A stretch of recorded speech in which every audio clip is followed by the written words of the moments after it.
Don't forget to subscribe, hit the like button, and notifications button for all the good stuff we've got coming.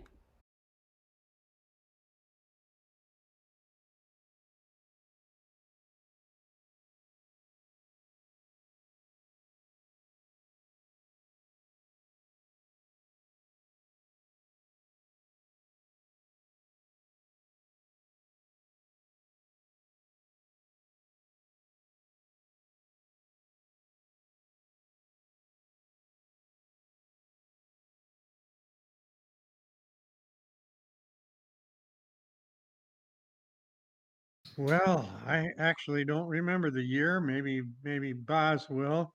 He was he was there before me actually, and I think I first heard about the rep from Rip because I was at Wayne and had a course with him in I don't know, children's theater, I think, and he told me about the rep and down I went, and boy, it was the best move I ever made. Yeah, Mhm. cool. Um, that was back in the old days of the Milan Theater Company, and we were kind of a, I don't know, used to call them bus and truck, but we had cars and a truck, traveled around and did the shows at various locations around the city, and um, that was theater for children. I remember we didn't like to call it children's theater. It was, and some of it was pretty heavy duty, um, and some of the scenes that were involved in, I recall in Hans Brinker, Bruce playing Hans's dad, and he had a brain injury, and had some reactions to that, some seizure on stage.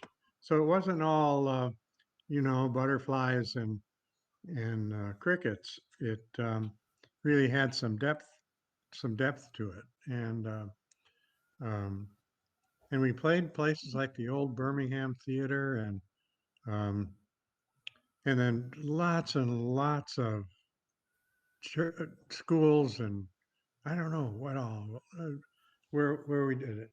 Um, I do recall. So those roles, I don't remember actually all of them. I remember doing Hans and the fisherman, and I don't know. Um, and then when the rep became equity and into its current location, um, I was part of uh, that um, that company then, and which was a resident professional company then, and um, and so I think that was when, I'm not sure, but I think that was when the company went equity. So um, and several roles in that, including a tour of something Bruce wrote called The Living Text, which was really a groundbreaking piece. And um, uh, that was one of the roles I really enjoyed. And um, the other role I really enjoyed was playing Scrooge in A Christmas Carol. That's one actually one of my all-time favorites. I talked about that at the when I keynoted the black tie that year, and how Mr. Boswell here saved the day, and because I had some actor dropped a bunch of crap on my head, a big chain, and I was knocked for a loop, and and I had this one little place that I could hide for 30 seconds and get a quick drink, and but I did not come out for my entrance because I was in a daze. And Boz just took over and improvised the whole thing with all the other actors on stage uh, until I was able to get it together and come out. And I always thought, that was the epitome of, the professionalism in our company and in the company today. It was really, really good, and people knew what they were doing, like Boz there, and uh, and Paula was in those little early shows too, as a kind of as a pup, but she and her sister um, did That's those right. little extra roles in those plays, and because That's Mac and neat. Ruth didn't have any place else for you to hang out while they were on stage, probably. So, um, but yeah, I enjoyed that. It, the living text was a piece of chamber theater, and and it made a big difference in my life for many, many years, because I put together a small professional touring company, and and used the techniques that I learned at the Rep around chamber theater to put that company together. And I played, oh gosh, all over the country, and in several other foreign countries with that show. And um, I've always been indebted to the Rep. Rep's been was my most favorite place to work all the time I was active in the theater. So anyway, that's um I don't know. I don't know. You have any other questions? I could go on. Yeah, I could go on and on and on. Again, I can't. Barbara would remember. Barb should be here. She remembers the years, and I don't remember the exact years. Um, um, Maybe Boz does, but I,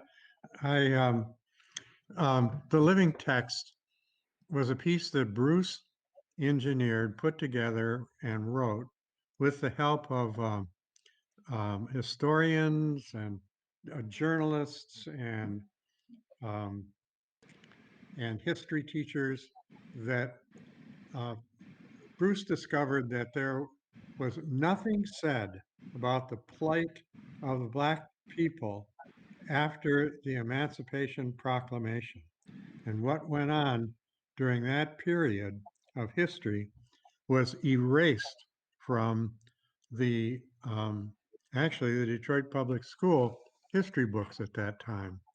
And Bruce managed to get a federal grant to put that piece together, and we toured that. We played every um, junior and senior high school plus parochial schools in the city of Detroit um, with that show, and it really got some terrific response. And um, I just wish that the work that we did stuck way back then, you know, um, because it was really a powerful little piece. When Scrooge is faced with one of the ghosts, and the ghost drops some chains on him, and Bruce insisted that those chains be real chains, real heavy chains. And they slipped out of his hand somehow, and just boom, came down on my head, and down I went. Um, Oh, and I don't know how, I don't even remember getting off stage. I just remember Mac Palmer back there, um, kind of bringing me to and giving me a drink of water. And I actually don't even know how long I was back there, but I could hear the work being done on the stage, and Boz had taken that over and improv the whole thing until I got back out there. Um, um, yeah, that was, what that was. Um, yeah. I Boz, got injured one other time there on oh, stage too. I got it was during a piece, place in the park, um, during the, um, and it was a piece that Bruce wrote, Mac directed, and I played a mute clown type character, didn't have a line, just it was a mute character.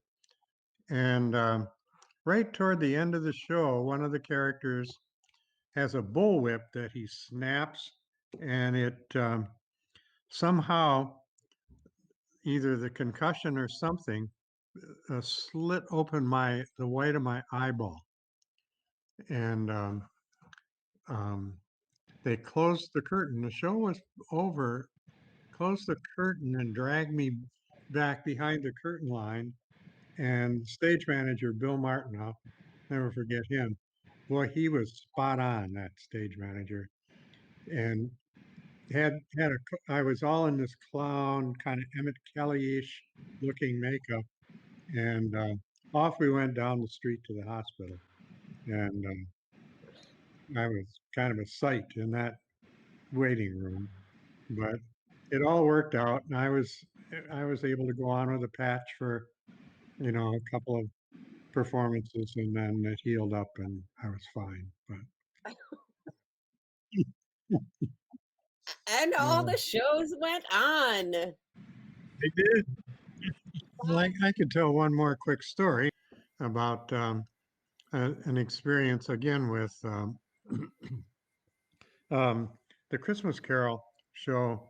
Um, we were doing it out at a place called the Maikai Theater in Livonia, and it wasn't really built for theater, but it was a good pack. It was a good sized theater and a um, but a very shallow stage, as I recall. But because it was a movie theater. But anyway, we did the show there, but we had to stay backstage until the entire audience cleared because um, the only bathrooms that we could use to clean up were the public bathrooms in the movie theater.